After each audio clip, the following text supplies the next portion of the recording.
Okay అండి. మనం blouse marking మగ్గం మంచానికి పెట్టుకునేటప్పుడు డైరెక్ట్ ఇలాగే పెట్టుకొని డ్రాయింగ్ అనేది డైరెక్ట్ వేసుకుంటాం కాబట్టి ఆ మార్కింగ్ అనేది చూపిస్తున్నా.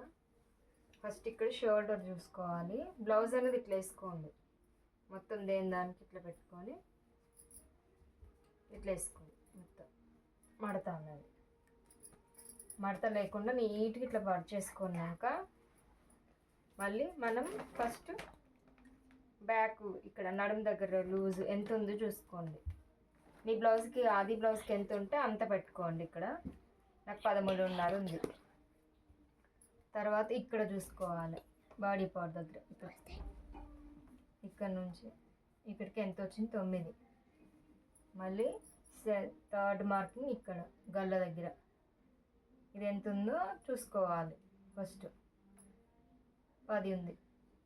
ఇట్లా చూసుకున్నాక